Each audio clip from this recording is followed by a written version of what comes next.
and welcome back to the Caffeinated Librarians, Main Impact Public Libraries Pop Culture Podcast. I'm Joe. I'm Katie. And I'm Lewis. Brilliant. And as you can tell from that great accent, Thank you. Today we're traveling across the pond over to Manchester for the next installment in our biopic series, 24-Hour Party People, from 2002, directed by Michael Winterbottom and starring Steve Coogan. This is about the rise and fall of Factory Records, and with a focus on the founder of it, Tony Wilson, eccentric local TV reporter. Very eccentric. Yeah. Also, he gives you a little bit of. He's also the narrator. I love how they break the fourth wall. Let's get into it. For just a quick thing about Factory Records, if you're not familiar, they were a big post-punk label in the late 70s throughout the early 90s. Early bands included Joy Division, and later bands included the Happy Mondays, the two of which are very focused on in this film. Yeah.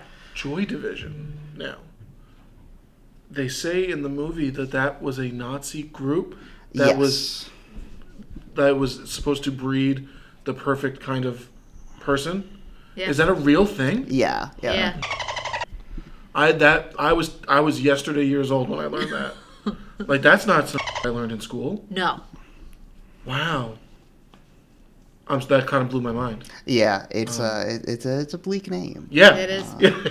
I love that scene of them in the car talking about it, because it really drives home the fact that these guys are 21. Yeah. They are not that smart. Yeah. They are, and I love the Joy Division stuff in this because it does not do any of the rock biopic things of these are the amazing moments where everything fell into place. No, they're just a good band. Yeah. And they're really young guys who are, figuring this stuff out. Yeah. Trying to become rock stars, essentially.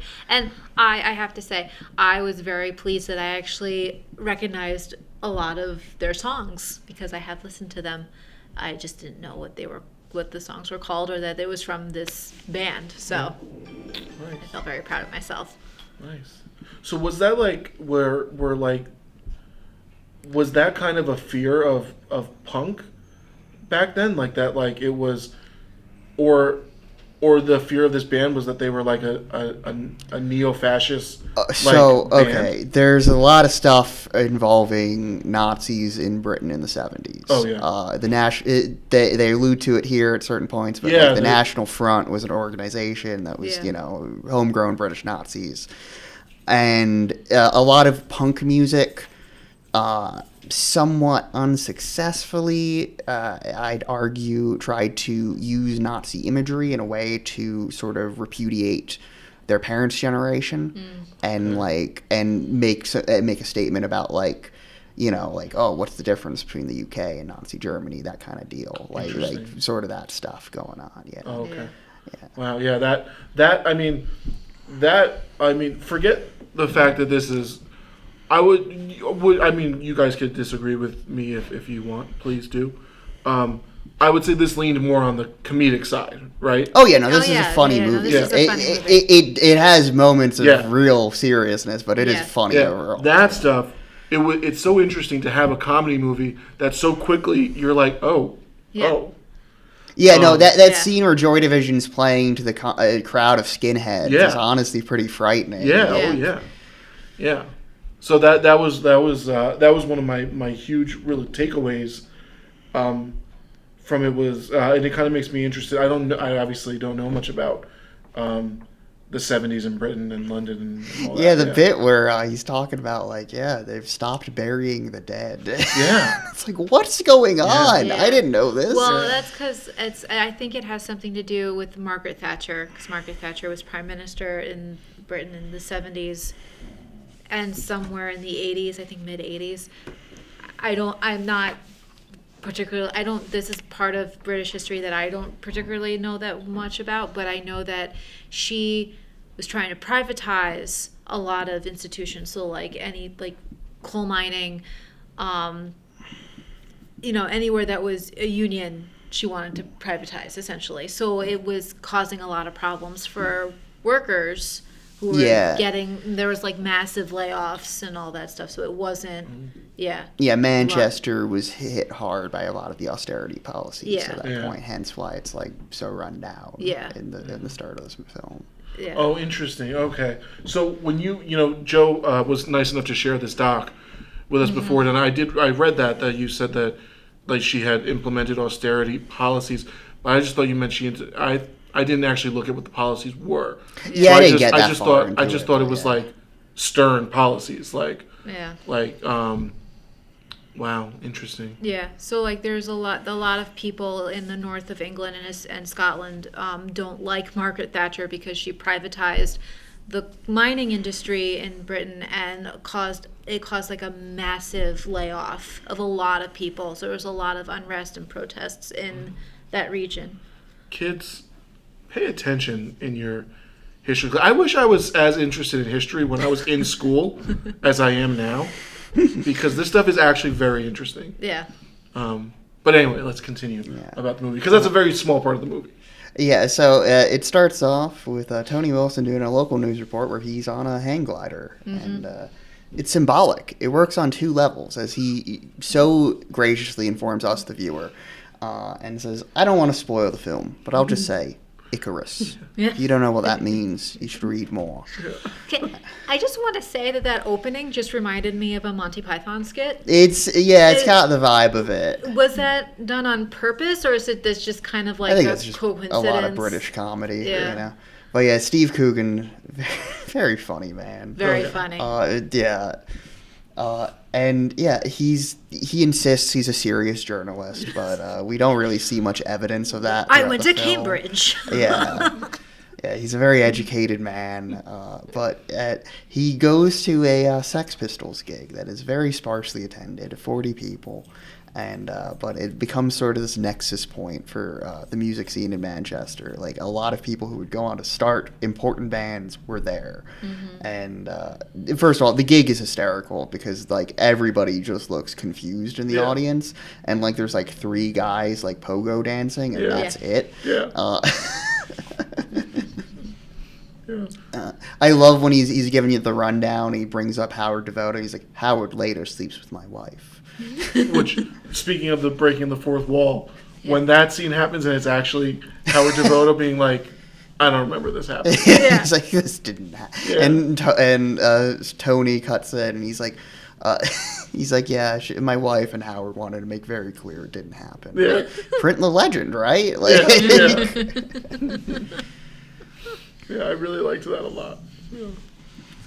But yeah, and this sort of, activates something in him, and he's like, all right, my TV show is going to be all about punk music. And he gets very full of himself. He's like, I'm the one guy who shows punk on TV. I'm the guy. And then, he starts factory nights at a local club. It's a bit of a joke. I'm like, you see all these signs, factory closed, and wouldn't it be nice to see one that says factory opening? Yeah. And they get some bands there, including Joy Division. Great business with the guy who owns the club, who also goes by Tony. But it's his last name. And Mr. Tony. Yeah, Tony gets very insecure about it. And because he would be Mr. Tony, and he would just be Tony. Yeah. He, our Tony believes that would confuse people too much, and people would see Mr. Tony and think Mr. Tony was above him, but he's the one that's running the things because he's got an ego. Yeah, he does have an ego. Yeah, there's a great bit too where he talks about Martin Hannett, played by Andy Serkis, who's like this legendary producer, and he's like, Martin Hannett, the only bona fide genius in the story. Well, one of the only 2 bona fide geniuses in the story. He also later refers to himself as God. That bit at the end is wonderful. beautiful. Yeah. But he's also high, so. But you could get really good weed from Barbados. That's good to know. Immediately, when this first gig happens, cheats on his wife. Doesn't even wait for success to come. No. She retaliates very quickly by cheating on him with with Howard Devoto, which leads to the most calm confrontation I've ever seen. Quite literally, yeah. I was getting ready for. Okay. You got the car keys? Yeah. See ya, Howard. That wasn't even. Okay, it wasn't even. This is full. That wasn't even blah blah blah. Yeah. I was like, wow. And he just walks away. Oh Yeah. man. And they stayed together for a few years after that. Well, she claims it didn't happen. So. Oh, she does claim that this didn't happen. I think I believe her. I believe her. Yeah. Yeah, of course. I don't. Yeah. I will say, props to Tony Wilson for being cool with this movie. Yeah, right? Because, like, you know, at least he could laugh at himself a bit. Yeah. But yeah, it's got into. I want to bring up this movie has this really cool look to it. It's shot on mini DV, so it's at 30 frames per second, a little higher than the regular 24 frames per second. And it, especially the early bits, are meant to look a lot like a British TV broadcast of the era. Yeah. You know, kind of feeding into Tony's day job and all that. Which he never stopped being a reporter. I think that's hysterical. Yeah. He was running this record label, but he was like, no, I'm not making money from that. So that, I guess that leads us into the blood contract. Yeah. He's at a pub and he's trying to convince Joy Division to get on the label, and he's like, all right, you'll own everything. You'll own everything. There's no contract. You can leave whenever. We just split the profits 50-50. And they're like, all right, sure, sign it in blood. And so he does it, which he writes the whole thing out in blood, which is crazy, by the way. And he frames it. So did he actually do that? That may be a tall tale, but like the business structure was like that. Like, because can you imagine like if he actually did and it's framed and he like has that somewhere? Like, how cool is that? I'm not sure. I want to read like a book about this because I'd be very interested to know. But like, you know, like, yeah. So already making rookie business mistakes, just impossibly dumb businessman here. Yeah. And they drafted Martin Hannett as the producer, and who gives such sage advice as play it a lot simpler, faster, but slower. Which kind of melted my brain, but I was like, I get what he's saying, too. Like, and you know, the Joy Division guys are really pissed off. He's like, what is wrong with this? Man, like, what are we doing here? And then they listen to it and like, oh, okay. Yeah, because listen to Unknown Pleasures. That album sounds amazing. Like, the drum sound on it is light years ahead of, I think it came out 79, like, insane stuff. But yeah, I want to point out Sean Harris's performance as Ian Curtis, the lead singer of Joy Division. I think he does a fantastic job. Yeah, he does. At capturing like the onstage energy as well. I really liked some of the. I mean, not. I liked how they. Now I wonder, the reason it looked the way it looked kind of helped because they were splicing in like live shows of the real bands. Yes. Yeah. So I thought that was awesome. Like those were actually the Sex Pistols at the beginning. Yeah.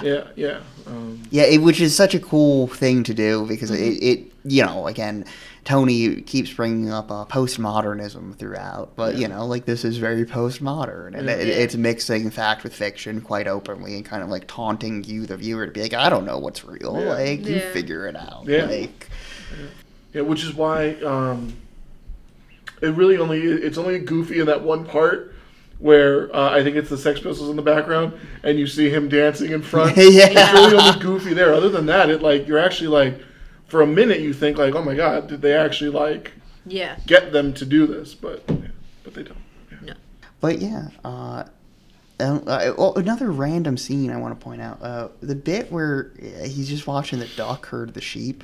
Oh yeah. I don't really quite know what that's about, but it's a lovely little scene of a sheep herding duck just quacking at a bunch of sheep, and it works. What does he say after that too? I actually laughed out loud. It was something about like I guess stick to what you're good at, unless you're a duck. Unless you're a duck, I was like, that's brilliant. I love it. So Joy Division's doing pretty well, and they're booked for a North American tour. But Ian Curtis is not doing so hot. No. And his epilepsy's causing some issues. Oh, so that was he had an epilepsy. Yes, he had a seizure on yes, stage. yeah, he was epileptic, and Okay. a lot of his dance moves were kind of inspired by his experience with epilepsy. Okay. And like, yeah. And you know, he's struggling a lot with depression, and That's there's this really just crushing scene of him going to the Wilsons' house, Yeah. and then going back to his house and putting on Strozek, a Herzog film, and then it's just a smash cut, and you see his feet hanging, and it's a really horrible moment. Yeah. And you feel it because like this guy, like, you know, he's been a bit abrasive and stuff, but like he's a kid more or Right. less, and like Yeah. he's very, very talented, and but yeah, and Tony immediately makes really kind of a show out of it. Yeah. There's a bit where they were going to film something with a town crier, and he like it's running on TV, the crier announcing Ian Curtis is dead. And I don't know, like Tony's wife finds it moving, but I'm like, oh, Jesus Christ. Yeah. No, I had that same reaction too, because it's like they didn't, like, I at first thought that it was something that was like in Tony's head that was being played, and then they came to like the actual production, and I'm like, And then there's this really kind of lovely moment where Tony's like, oh, you might, you know, if you listen to the music and you know he killed himself, like you're gonna think he's like a very depressive person, like a prophet of doom. But like I have really lovely memories of him too, and they show a bit of them playing Louie Louie on stage at the club, and it's like it's a very beautiful, lovely moment. It is. And then boom, we're at the funeral, and Tony is like so disgusting about it. Yeah. He's taking this writer in who's like, I don't know if I should be here, and Tony's like, no, of course, so you should be here, you got to write a book about all of this, and he's like, this is where your book should start, and he barges into the room with the body, and the poor guy's mom is there, you know, grieving, and which surprised me, because from my experience, I don't mean to go off topic, but this pertains to that scene. I worked at a day camp where we had international employees come from the UK, and one of my campers, unfortunately, her father passed away, so we all went to the wake. They've never done a wake where they actually see the body. So it upset a lot of the counselors, and I went up, I gave my condolences to my camper, I hugged her, and I walked by the body, and they were like, all like, that was very brave to do, and I was like, yeah, it's no big deal, but it's like, they've never experienced that. That's not what they do at wakes. They usually just have like a memorial service, and then they go and have a celebration. That's the extent of it. So for that scene to be there, I was like, oh, that's interesting. Well, yeah, because like he's not on display. He's in like a room where they're preparing the coffin, and his mother's saying goodbye. But now he just and then he is an awful moment, but very funny too, where he's just pointing at his body and saying, "That is the musical equivalent of Che Guevara," and like the writer quickly is like, I gotta get out of here, man. Yeah. This is Yeah. And following that, Tony's wife leaves him. Yep. And that was kind of a heartbreaking scene too. Yeah. Like that whole like section, and that's what I mean. Like a movie that is more towards comedic has a pretty serious middle section. Yeah. The where she's leaving him, you know, even it was just so heartfelt. He's like, and then it's funny too, but it's like heartbreaking because he's like, "That's the last time you're ever gonna touch me." And then she like giggles and like touches him again. He's like, "Okay, that's the last time you're ever gonna touch me." Yeah. And then she leaves, and I would think I'd classify this movie as like a dark comedy. yeah. Yeah. Yeah, it was. But still, I thought that was a kind of a tender. Yeah. Those were tender moments in a movie that. Yeah, Might not have about Oh, yeah. real, like, about a real narcissist. Yeah. But Yeah. and then Tony very helpfully again turns to the camera and says, "This is a low point for me, obviously. I think it was Scott Fitzgerald who said American lives don't have second acts. Well, this is Manchester. We do things a little differently here. God. This is the second act." Yeah. And we are introduced to the merry pranksters that will take us through to the end of the film, the Happy Mondays, with brothers Sean and Paul Ryder poisoning 3,000 pigeons. That was like, oh my God. I don't believe it was 3,000. There's no way it could have been, right? That's a lot. No, Of that's pigeons. a lot. Yeah. But I loved when someone, I don't know if it's Tony that says it or if it's one of them that says it. They're like, "This is a reenactment. No pigeons were actually harmed." That was Tony. Yeah. Sean is just like, "This is real turkey lucky." You know what I'm saying? And Paul's like, "No, I don't." Yeah. I loved that. That was great.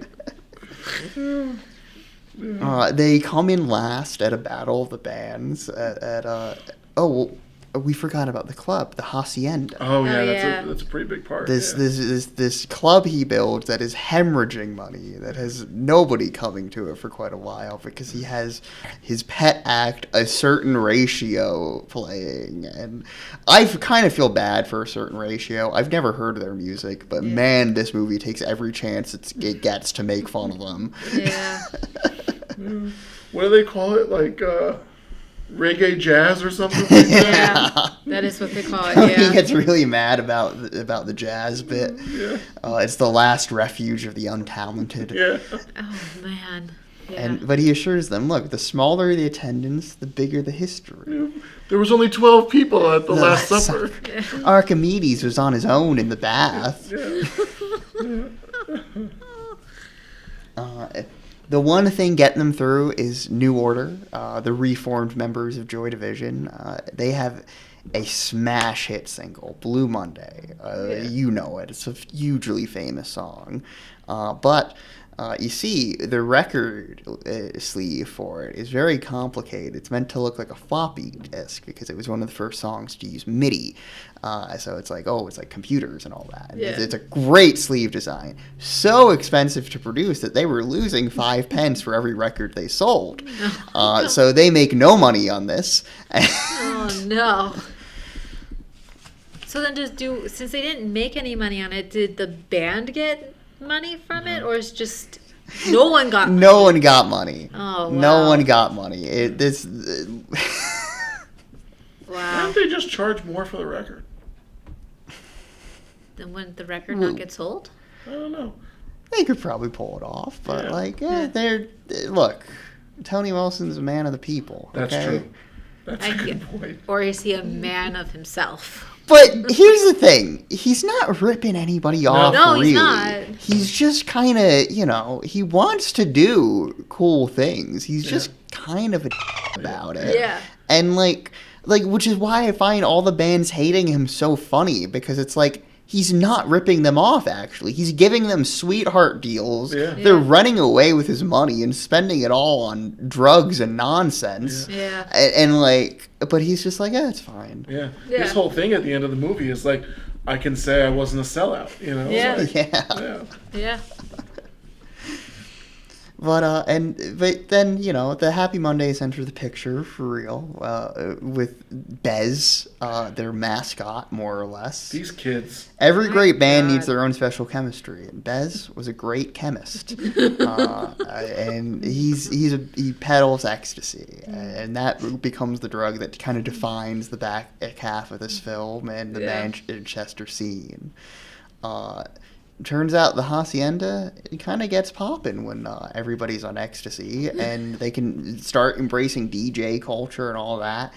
There's a great moment where Tony points out, like, this is a seismic shift. Yeah. They're not applauding the music, they're applauding the DJ, they're applauding the form. This is what they're here for.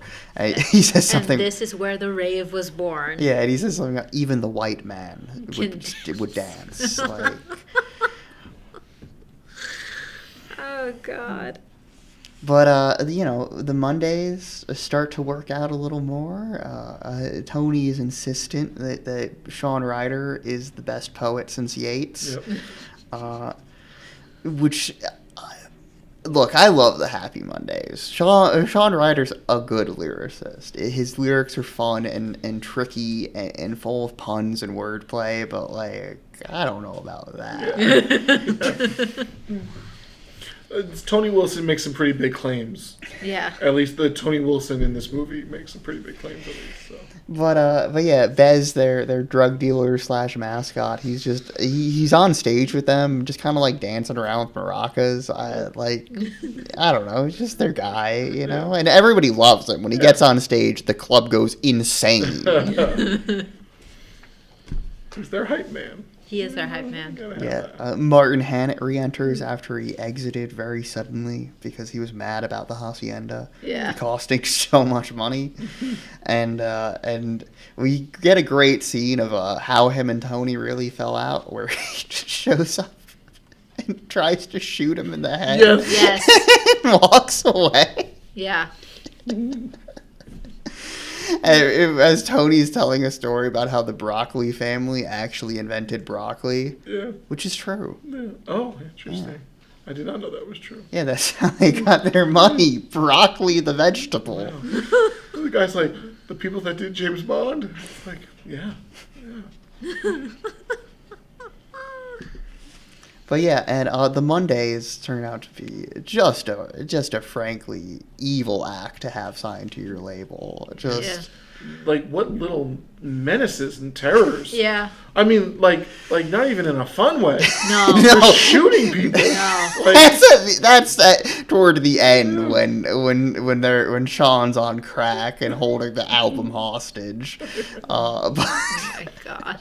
He just shoots into the window at a bar for no real reason. Yeah. And Tony's like, you should put that away. You're going to take someone's eye out. But another great scene is Tony meeting his girlfriend, and he's flirting with her, and he's like, I'm being postmodern before it was fashionable, which is so insane. Yeah. And then he's just like, look, we're still together. It's fine. Yeah. And you got to give him props to that. They were together until he died. So nice. Yeah. And the actress they got is beautiful. Yes. By the way. And we skipped over the fact that there's one part where, talking about narcissists, Tony's like, oh yeah, I have a kid, by the way. I forgot to mention that. And you find out that his second wife is dying. Yeah, he's dying of cancer. He has not mentioned her at all. Yeah. Nope. He has 2 children who were not mentioned at all either. And it hits you like a train because you're like, what the hell? Where's this been? Yeah. What are you talking about? And then he breaks another fourth wall saying, should I have been there more? Yes, I should have been there more. Do I have regrets? Yes. But, and I'm like, you narcissistic Yeah, and he's like, asshole. look, this isn't about me. Yeah. I am not Prince Hamlet, nor was I meant to be. I'm a minor character in my own story. Yeah. And he's like, the real leads are Martin Hannett, Ian Curtis, and Sean Ryder. And it's like, what are you talking about? You're the one talking to us. Yeah. No accountability for himself. No. Yeah. Yeah, there's a bit where the real Tony Wilson has a cameo as the producer on Price is Right, which actual Tony Wilson hosted for a while too. Really? Yeah, over in England, Oh. not ours. We would never let that man on the air, I don't think. You're probably right. Yeah. We don't like Cambridge-educated people who are very droll and they're like, punk music. Yeah. And he stops the film to be like, that's Tony Wilson. Did you know that? And then he reruns through all of the other cameos throughout the movie. And there's a bit where Vinnie Riley from Derudy Column has a cameo. He's like, well, it got cut from the final picture, but like I'm sure it's going to be on the DVD. But yeah, and the Happy Mondays go to Barbados to record an album. It goes poorly, as you would expect at this point. Yes. And they come back, and they have an album to play, and they start playing it, and they're like, where are the vocals? Yeah. And Sean Ryder refused to record them. That was it. Yeah. Oh my god. And they got an album with no vocals. They don't know what to do. That album did get vocals eventually. I want to point that out. It's pretty good. Yeah. But London Records comes by to be like, hey, we'll buy you guys out. We'll give you $5 million. And Tony's like, to his credit. yeah, he's like, Yeah. look, we're flattered that you think we're worth that much, but we don't own anything. Yeah. This has been an experiment in human behavior. Because he could have just taken the money. Yeah, And he been could like, have. okay. But to his credit, he's like, we don't own anything. Yeah, and he says, my epitaph will be that I never literally or metaphorically sold out. Yeah. Yeah. And anything else, you got to give him that. Yeah. He was Yeah. not making money off of it. Yeah. No. And they have one last big blowout at the hacienda, before that he talks about, what really brought him down in the end, and it wasn't the drugs, it wasn't the girls, it wasn't even the guns. It was his heroic flaw, his excess of civic pride. Yes. He just loved Manchester too much. That's it.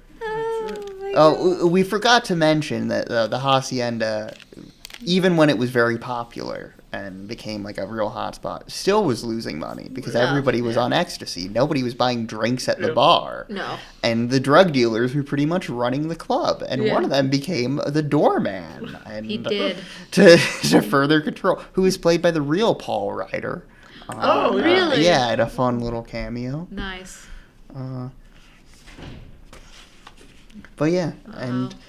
and he tells everybody there on their way out, go to the offices, loot whatever they want, use it wisely, let 1,000 Mancunians bloom. Yeah.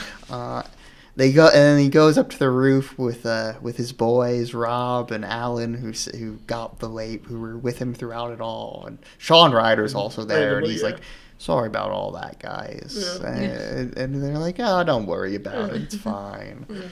And they smoke some of the weed he got from Barbados, and Tony has a vision of God. Who is himself? Yeah. Yeah. Of course.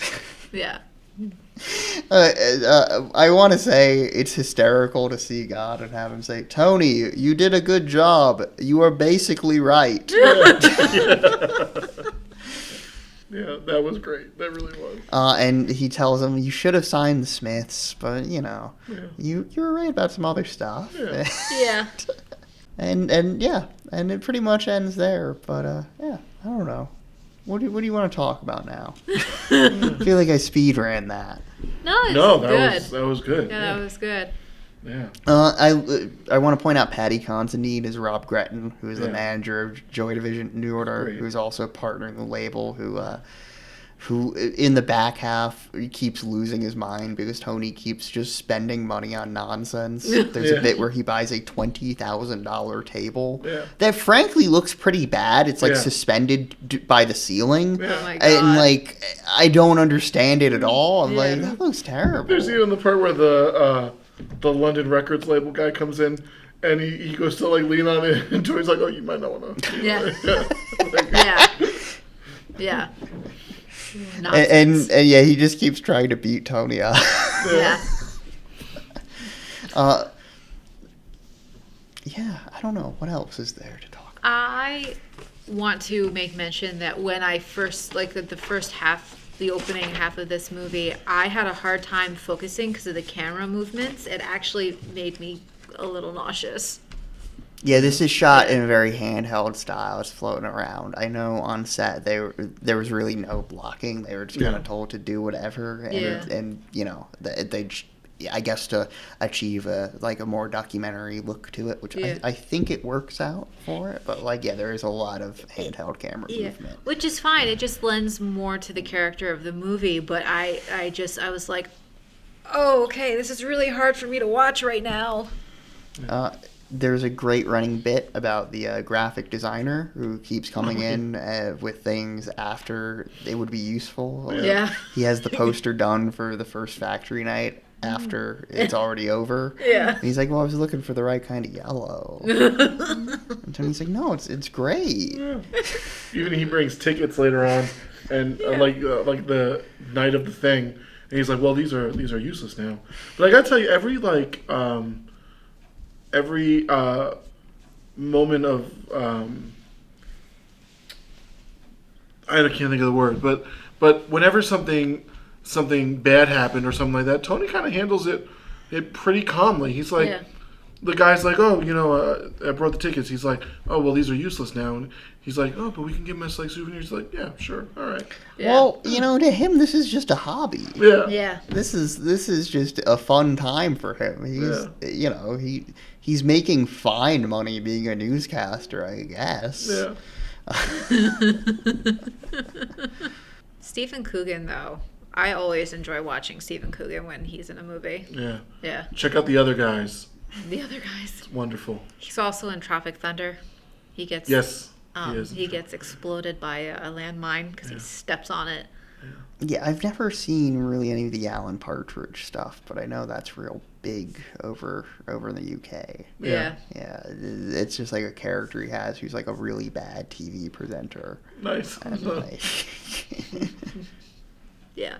Nice. And anyone that's familiar with House of the Dragon or Peaky Blinders, or even the new show on Paramount, Mobland, Paddy Considine. oh, he's is in that. Mobland? Yeah. Hell yeah. Yeah. Paddy- Mobland actually has a great cast. I know it's got Pierce Brosnan, Yes. Tom Hardy, Helen Mirren. Yes. Yeah. That Paddy Constantine, he's the one that wears those glasses. He's the actor who wears the glasses. yes. Yeah. Okay, because he's also very familiar to me. I just don't know his name. Well, thank you for that. He's in Peaky Blinders. Is he in there from the start? No, He's he's the in priest, season he 2 or said, 3. yeah. Yeah. Okay, Yeah. Whichever season they did the Russian stuff. it's probably season 3. Are we ever gonna get that movie? It's coming out I think it comes out in March. Does it really? Yeah. Oh. Yeah. Caffeinated Librarians on the road. We should. We should definitely do the Peaky Blinders movie. Yeah, wait, let's see. Peaky Blinders movie. The Immortal Man. No, it looks like it's coming out on Netflix, so even easier. Oh, yeah. Oh. Does it have a date yet? March 6th. Oh, it does have it. It's March. All right. That's Oh, no, March 20th March on 20th. Netflix. I guess it's coming out in theaters in the UK. Nice. Oh, nice. I really should watch Peaky Blinders. Wait, Barry Keoghan's in it? Yeah. Yeah. I didn't know that. Yep. Tim Roth, too. Oh, yeah. Oh The my cast is God. insane. Anna Taylor-Joy. Mm-hmm. I love Stephen Graham. Yeah. Yeah. Yeah, the bits with him and the Irishman are so funny. Yeah. Yeah. Yeah, Joe, if you're interested in watching the movie, I highly suggest watch the series. Oh yeah, no, I've Yeah. heard nothing but good things, and I Yeah. just know it's like any action scene in it is just like them throwing knives at each other to like Nick Cave songs, Yes. and it's like that sounds awesome. Yeah, it's great. The only thing, I mean, I think there's only like 6 episodes in each season, like a normal, like British show. Yeah. But each episode, I mean, it's a dense hour. Like It's great though. Yeah, and Yeah. I always see like Instagram edits of like Tommy Shelby where it's like people are just putting quotes on it that like he definitely didn't say, where it's like a man never cries or, Yeah. or stuff like Yeah, that. yeah. And it's like I feel like Tommy Shelby's probably not No. like a cool guy in the show. I have a strong feeling. No. Wait, Winston Churchill is a character in the show? yeah. Yeah. What the hell? Yeah. Yeah. The Peaky Blinders go that high up? They sure Yeah. do. Tommy Shelby gets a seat in Parliament. He does. What? Yeah. Yes, he does. Yeah. The reason why Winston Churchill is interested in the Peaky Blinders is because he suspects IRA affiliate. Okay. Yeah. But yeah, because I knew like Oswald Mosley gets involved Yep. toward Yeah. the end, but like I wasn't expecting Yeah. Churchill to be there. That's awesome. Yeah. He's great too. Yeah. The guy that plays Oswald. Yeah. He was in that movie with the boat, Adrift. Oh. What's his name? Adrift? Lewis something? His name's not Lewis. No. Patrick? Sam Claflin. That one. Yeah, I was close. I was getting there. I was moving up the alphabet. Yeah. Yeah, with Adrift with Chalet. yeah, that one. Yeah. Yeah. Chalet O'Connor. No. Shailene Woodley. That one, Shailene yeah. Woodley. Chalet O'Connor? Are you Shailene- thinking of Sinead O'Connor? Maybe. Shailene Woodley, that's Yeah. the one. Yeah. Yeah. That was close. Yeah. Oh, Sam Claflin was Finnick in the Hunger Games. Yes. Yeah. It's okay. I saw a trailer for the new one. It looked pretty good. Sunrise of the Reaping? Yeah. That trailer? Oh, Yeah, it was like very like bright and colorful. Oh, yeah? Yeah, it was like very pastoral, a lot of flowers and stuff. I was like, that's interesting. I gotta check It looked that like out. Deceptive. Midsummer. Oh, yeah? Yeah. But yeah, all right. I guess we can. This movie had a happy ending, though. It did. You know? Yeah, he was basically right. Yeah. Yeah. Yeah. He was. He's basically right. He didn't sacrifice his integrity. No. You know, he didn't sell out, And- metaphorically or Or literally. literally. And he helped out Manchester. Yeah. You He know, did. his personal life might be really, really bad, but like. He seemed pretty happy with himself at the I end. guess that's true. Yeah, he Yeah. likes his last. I don't know if his kids are seeing him. I don't know who has them. I don't think he cares. Yeah. Oh. According to the movie. Yeah. Oh no. Yeah, and that's made even worse too because there's a scene early on where he's like berating his first wife about like body clock, like we need to have kids, and then he has them, and he doesn't even mention that. Yeah. Yeah. But yeah, I did find some early on. I was thinking about it in relationship to this podcast though, because I was thinking about him being like I'm the only one putting punk music on TV in Northwest England. Like that is his region. That's the only place he broadcasts, Northwest England. Yeah. And I'm like, yeah, you know, I'm on a podcast for Mayapack Public Library, like There you go. our service area. Yeah. I don't know. Maybe if you're not in Mayapack and you watch this comment, we want to hear your story. We do. We do. Yeah. We do. We do. And cool thing about 24-hour Party People is that it's available on Canopy. It is. You can watch it right after you're done watching this episode of Caffeinated Librarians. Yeah, get out your can. library card, Yeah. punch it in Canopy, and you'll get 30 credits a month to watch whatever you want. Yeah. Yes. Yeah. What a credit equates to is beyond me. It depends on the movie. Yeah. Some are like 2, some are like 4. Yeah. It really all depends. Yeah. Yeah, so it's not even like you get 30 movies, but it's still a good deal. It is. Yeah.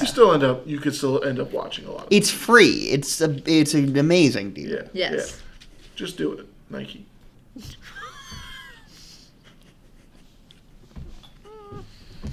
The famous quote from Nike.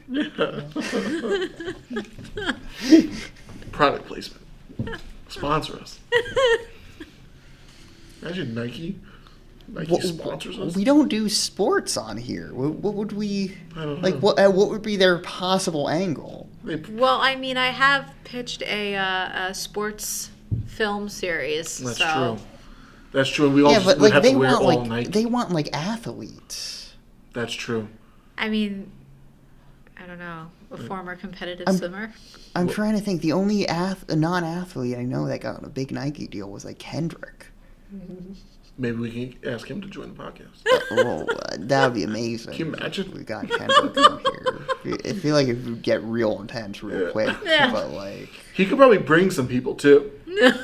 Like maybe he knows like other Nike people. Like maybe he knows LeBron.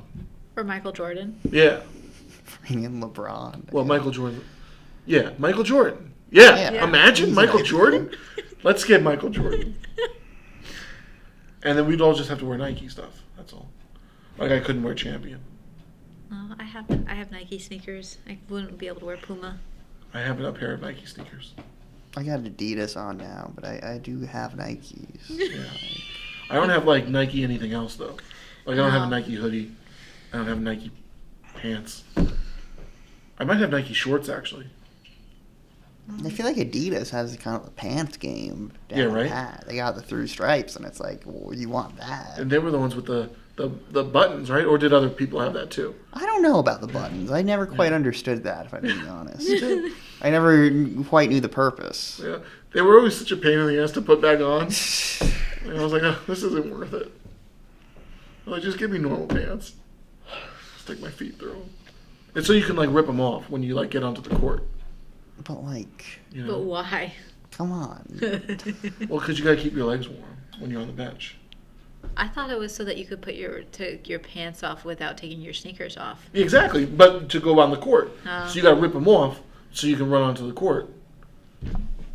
I understand what You ever watch a basketball game? Yes, They all I've do that, watched yeah. a basketball game. Yeah. Yes, I have. Yeah. It's been a long time, but I have. I want a cam on them after the fact, just like slowly buttoning them back together. The NBA won't show us that because they're No. cowards. Yeah. Yeah, they don't want us to see that. They don't want us to know they're human too. Yeah. Yeah. You know, the NFL playoffs are happening right now. Spoiler alert, we're recording this in January.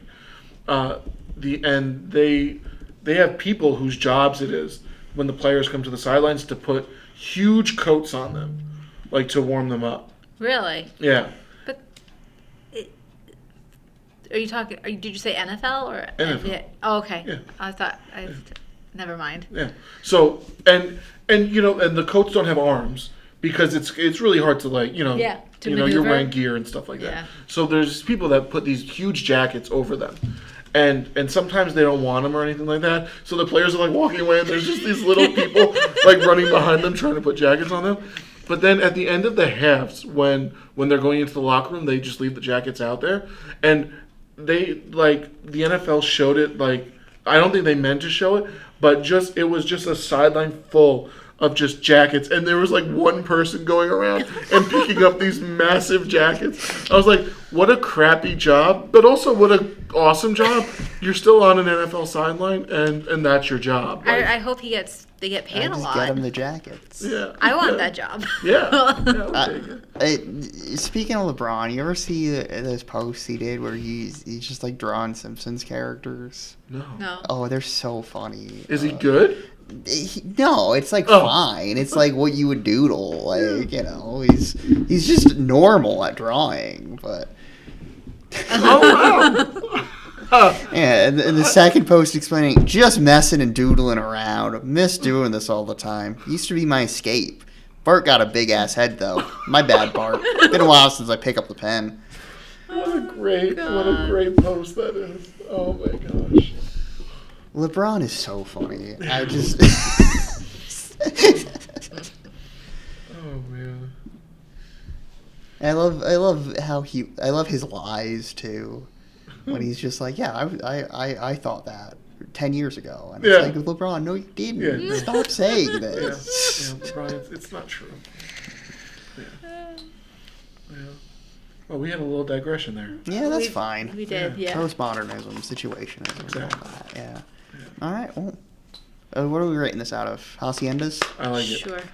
I like All it. right. I'll bat lead off. I liked it a lot. I thought it was very funny, and like I said, the touching stuff was actually very touching. I'm gonna go 4 out of 5 haciendas on this. I'll also go 4 out of 5 haciendas. I enjoyed this. Touching moments were touching. Funny moments were funny. And yeah, they all did a good job.